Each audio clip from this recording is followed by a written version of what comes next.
Bien, la mayoría tenemos una visión de Dios hablándonos con una voz audible, como los 10 mandamientos, y que podemos oír esa voz explosiva.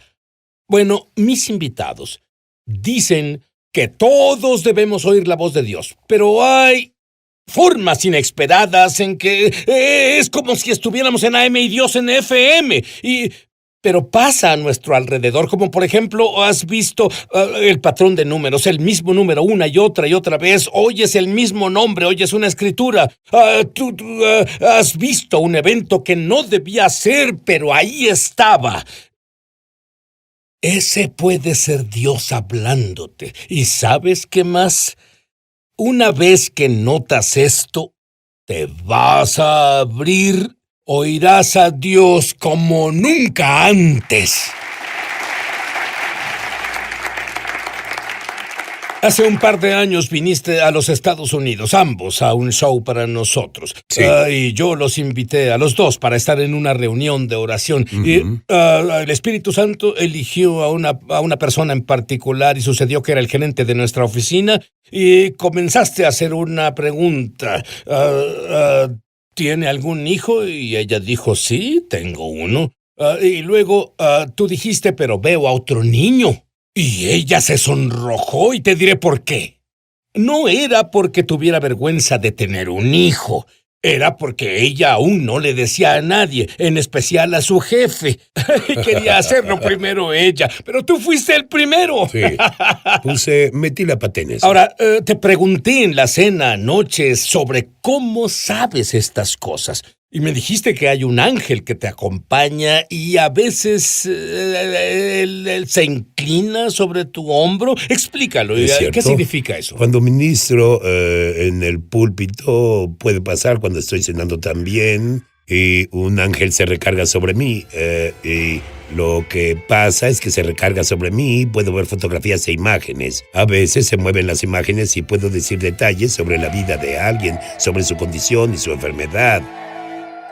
Incluso sus hijos, tal vez incluso los nombres de sus hijos y su condición. Y lo que pasa es que la fe se manifiesta y pues me da... Dios imparte lo milagroso. Dime sobre eso. Y es que eres tú, es bueno, eres un profeta, la Biblia dice que hay ministerios quíntuples y tú eres un profeta. Pero ¿qué hay de mí? ¿Qué hay de ti? ¿Puede la gente común conocer nuestro destino, nuestro propósito, nuestra función, nuestro llamado, lo que debemos hacer? Yo creo que todos pueden tenerlo si tienen suficiente hambre. Todos podemos ser proféticos y oír a Dios. Pero para mí, un Dios no solo movió una varita mágica y obtuve esto, tuve que trabajarlo. Una cosa es tener la gracia de Dios sobre tu vida y eso es gratis, pero cumplir tu destino viene con un precio y tienes que tener hambre y pasión para cumplir el destino de Dios. Y tú, si pides, recibirás. Adrian, tú has abierto mi mundo y yo quiero abrir el mundo de aquellos que nos ven. Dime algunas de las formas en que Dios nos habla. Y Él no solo nos habla, Él nos habla todo el tiempo. Y una vez que la luz se enciende, lo sabrás. Dime algunas de las formas. Antes de decirte unas de las formas, sí, yo creo que todos somos proféticos. Tal vez no seamos un profeta como Adán, pero todos tenemos un lado profético. De otro modo no podríamos entrar al reino porque es a través de la revelación que entramos. Pero Dios nos habla a diario a través de números y a veces esos números se repiten solos. A través de nombres que vemos en un anuncio, un autobús, un camión, de canciones que se quedan en nosotros o de frases que vienen cuando alguien dice las noticias. Y hay muchas formas. Puede ser el título de una película o una fotografía frente a ti o una revista que leas. Un artículo puede brincarte. Hay muchas formas en que Dios habla. Puede ser una planta en tu jardín o un ave que viene y se posa en un árbol, pero hace algo que es inusual y dices, ya tienes mi atención. ¿Qué nos quiere decir Dios en esa situación? Sí, pero para muchos es como estar en AM y la señal que Dios nos da es en FM. Y solo pienso que si estuviéramos al tanto de esto, haría una profunda diferencia en la vida. Creo que eso es verdad. Esto es tan inusual que atraerá tu atención. dime sobre en la playa rusa, donde había miles de bolas de nieve gigantes. Algunas, bueno, iban del tamaño de bolas de tenis a casi 1 metro de diámetro. Cubrían casi 18 kilómetros de playa. Y cuando... ahí tienes, esa es otra. Esto nunca pasó antes ahí. Creo que es una forma en que Dios atrae nuestra atención cuando vemos algo que nunca antes ha pasado. Exacto. Y es lo que llamó mi atención, Sid. En cuanto vi eso, lo que digo es que es tan inusual que tiene que ser la voz de Dios, y particularmente el tiempo en que pasó. Fue un día después de la elección presidencial de Estados Unidos. Y entendemos de las escrituras, Adam y yo, que una bola es un proyectil, y como un proyectil, algo que puedes lanzar y algo que puedes atrapar es una imagen de palabras. Y una bola de nieve puede llamarse palabras, y así esa playa se convirtió en el medio. Creemos que Dios habla a través de este incidente y dice, lo sabes, necesitamos orar. Es un aviso de que las palabras frías no se pasan o cruzan entre Estados Unidos y Rusia. He visto el número. Uno en particular. Tú hablas sobre ver el mismo número recurrentemente. Desde que soy un creyente he visto el número 777. Incluso en mi pasaporte israelita dice 777. Cuando volvamos, quiero que ustedes me digan qué significa. Adrian, tú comentaste esto un poco en el primer segmento. Dime sobre por qué debemos poner atención a números y nombres y cosas así. Yo creo que codificado en esos números está una clave que Dios quiere que abramos. Es como tú dijiste, cuando un número se repite y lo ves en todas partes en esas situaciones, la Biblia dice por la boca de 2 o 3 testigos que cada palabra se establezca. Y tú hablaste sobre nombres que continúan apareciendo. Bueno, explica eso. Verás, los nombres son tan importantes, no solo son una etiqueta en una persona. Normalmente se dice que la raíz o la etimología del nombre tiene un significado en la vida de una persona, así que Dios te hablará a través de nombres de calles, de compañías de camiones, etcétera. Y cuando esas cosas ocurren, me gusta incursionar e ir más profundo para descubrir qué significa la raíz del nombre. Así puede volverse más poderosa en lo que Dios nos dice. Y Adam, bueno, desde que era un creyente bebé, todos estos años, cada vez que veo alrededor veo una matrícula y no es que la busque, solo pasa. Sí. 777, a veces 4 7s, pero normalmente 3 7s. Incluso en mi pasaporte israelita, no podía creerlo, lo abrí, decía 777. Me alegra que hicieras este libro con 3,000 símbolos. Si tuviera tu libro solo lo buscaría, pero no lo tengo aún. Así que, ¿qué dirías que Dios trata de decirme? Puede significar para ti personalmente, puede significar... como consejero entrarás en un nivel mayor de sabiduría celestial. Y eso puede significar 777. Pero, bueno, también creo, y recientemente tuve un sueño de el espíritu de Elías. Creo que Dios te llama a esa esfera, ¿sí? Donde está ese espíritu de Elías, tú serás parte de ese grupo, donde se preparará la plataforma para la segunda venida. Bueno, Adam, hay incluso cosas pequeñas que son señales de Dios. Dime la historia sobre aquel insecto. Había una señal de un insecto caminando de arriba abajo en mi muslo izquierdo. Yo conducía y estaba muy cansado. Como dicen en Australia, como saltamontes encarnada, y el Señor me dijo, ¿qué ves? Y bueno, yo veía al insecto. Y las catalinas en realidad preservan fruta, protegen a la fruta del pulgón. Y pues esto era que el Señor me enviaba una señal de que me fortalecía con un ángel. Y tuve la revelación de que Dios me envió un ángel y en el muslo izquierdo significa simbólicamente fuerza física. El muslo derecho significa fuerza espiritual. Tenía que orar en el Espíritu Santo y declararlo. La oración en realidad es profética y tuve que ponerla desde el mundo invisible y estuve de acuerdo y agradecí a Dios que enviara ese ángel a fortalecerme y de pronto me sentí completamente recargado.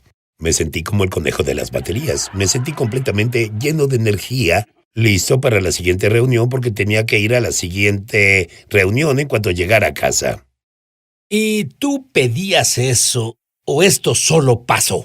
Solo vino de la nada. Fue como un incidente inusual, así es como... Sonido de mi celular. La alerta de mi celular suena cuando recibo textos. Yo vi mi celular y no había ningún texto.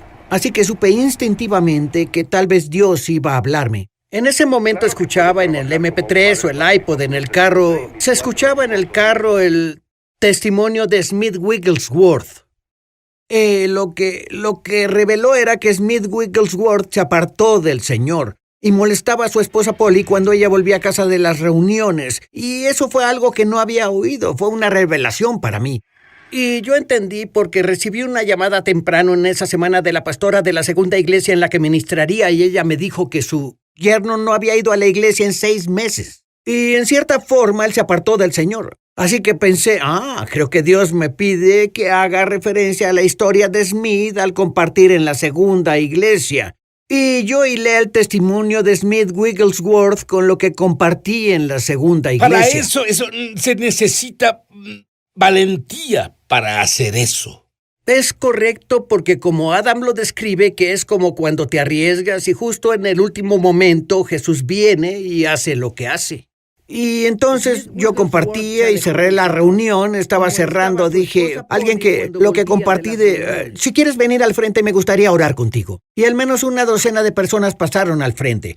Esperaba que el yerno de la pastora fuera el que respondiera, y cuando la primera persona era una mujer alta con cabello largo, gris, me sorprendió cuando ella dijo, esa soy yo, y le dije, ¿es la que qué? Ella dijo, soy la que quiere retomar mi vida con el Señor, te diré mi historia. Fui una monja que fue apartada por mi orden y quiero retomar mi vida con el Señor.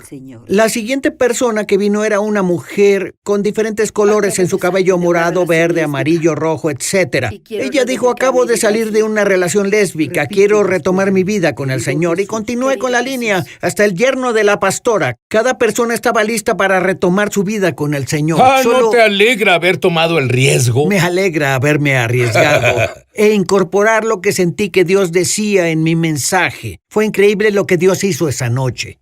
Bueno, cuando volvamos, todos tenemos malos sueños. Algunos pensamos, bueno, fue la pizza, pero algunos son de Dios. ¿Y qué haces con un mal, pero malo? Yo tuve un mal sueño. Ya volvemos. Muy bien, Adrian. Yo tuve un horrible sueño y no quiero fortalecerlo hablando de ello al aire, pero creo que era de Dios. ¿Qué hago con eso? Lo que debemos entender es que como creyentes Jesús ha ascendido y nosotros hemos ascendido con Él también. Estamos sentados en lugares celestiales, lo que significa que tenemos autoridad. Y cuando vemos algo negativo, podemos decir algo positivo. Si vemos muerte en una situación, si vemos enfermedad o si vemos una separación familiar, tenemos la autoridad al recibir la revelación de expresar lo opuesto para que exprese ¿qué tal vida? El siguiente escenario? Sí. Una anciana ve a su hijo y a su nuera en un sueño, separándose, divorciándose. ¿Qué debe hacer? Ella debe hablar sobre la unidad del matrimonio y debe atar todo lo que cause distracción o división entre ellos dos. Puedo decir que es una bendición de Dios que nos dé una advertencia, un aviso. Una pesadilla puede ser un aviso. Todo depende de en qué nos enfoquemos. Y esto es diferente contigo, Sid, ya sea que sea un aviso. Tú nos compartiste ese sueño. Y bueno, ellos son bendecidos porque Dios nos da una advertencia, mientras que los magos, en el libro de Mateo, cuando el Señor les dio un aviso en un sueño de no volver con Herodes. Pero lo que oigo que dices, Adam, es un ganar para un creyente. En otras palabras, Cierto. Aunque el diablo esté tramando algo, puedes parar sus andanzas. Sí, absolutamente. Y ese no fue un sueño malo, ese era un sueño de Dios. Así que me dice que le darás un ataque de nervios al diablo. Amén. Adrian, ¿a ti te pasó algo en la vida real? ¿Pensaste que ibas a morir? Así Dime es. sobre eso. Bueno, tenía dolores en el pecho, podía oír el pulso de mi sangre pasando por mi cabeza mientras estaba sobre la almohada. Solía quedarme estudiando la palabra, tratando de enfocarme y poner mi enfoque en el Señor. Lo que hice fue ir al bosque. Estaba ayunando entonces. Llevé una silla al bosque australiano, mi Biblia y una libreta. Y buscaba a Dios para romper eso, pero también buscaba guianza para un tour ministerial en el que iba a estar o a ir. Y leía la Biblia y una palabra saltó a mí. Decía: el que se aferre a su propia vida la perderá y el que renuncie a su vida por mi causa la encontrará. Y la última parte saltó a mí y dije: Dios, incluso si pierdo mi vida, voy a encontrarla en ti. Y no me importa morir. Pondré mi vida en ti predicando el Evangelio. En ese mismo momento, en el cielo, sobre mí... Discúlpame, nos acabas de dar otra clave. Al leer la Biblia, esa puede ser una señal de que Dios te habla. ¿Es lo que me dices? Sí. Pero ese mismo momento, al hacer esa declaración y esa decisión en mi corazón, en el cielo sobre mí la formación de nubes era anormal ese día. Vi una nube negra en medio de mi vista y tenía forma de dragón, y al ver arriba dije: bueno, ese es un dragón. Y dije: ¿es una coincidencia? Tal vez no lo es, y comencé a reprender a esa nube. Y no había nadie a kilómetros de distancia, y comencé a reprenderla y a orar cada vez más fuerte. Y las otras nubes mutaban y cambiaban mientras esa nube se quedaba ahí desafiando lo que yo decía, pero yo defendí mi postura y dije: en el nombre de Jesús te reprendo, la sangre de Jesús te reprende. Y finalmente se rompió. Y en su lugar, un hombre, con Dios como mi testigo, un hombre en una cruz, una nube se formó con un hombre en la cruz en el lugar de la nube. Dios atestiguó a través de la forma de esas nubes conmigo ese día y la decisión que tomé. Hace unos minutos tú ves más allá. ¿Qué sucede? En realidad estoy viendo ángeles aquí ahora. Cuando comienzas a hablar sobre Yeshua y comienzas a hablar sobre, tú sabes, el nuevo hombre, y comenzaste a hablar de ángeles, en realidad aún los testimonios hacen eso. Pueden abren la esfera. Sí, abre una esfera. Puedo ver que hay muchos más seres en este lugar de los que están físicamente. Entonces, ¿orarían ambos ahora? Padre Celestial, decretamos ahora que quien vea esto, que la audiencia que nos ve, te agradecemos que los ojos de su entendimiento se abran. Te agradecemos que su sentido espiritual se abra, y profetizamos en el nombre de Jesús que les das el espíritu de sabiduría y revelación. El espíritu de sabiduría y conocimiento revelado. Sí. Dales el entendimiento para que disciernan lo que el espíritu les dice. Disciernan los misterios del cielo al volverse íntimos. Señor, contigo agradecemos que reveles los misterios del reino en el nombre de Jesús. Shakara Barroco, sí. Padre, te agradezco por aquellos que son sensibilizados a las cosas del Espíritu ahora. Oro para que sin duda abras los ojos de su entendimiento y que tú les des sabiduría para saber qué hacer con eso. Espíritu Santo, oro para que se vuelvan sensibles a tu voz, para que puedan desarrollar y fortalecer el don profético que les has dado en el nombre de Jesús. La Biblia dice, Jesús dice: mis ovejas oyen mi voz. Tú eres su oveja. Y tú, óyeme ahora. Tú oyes su voz.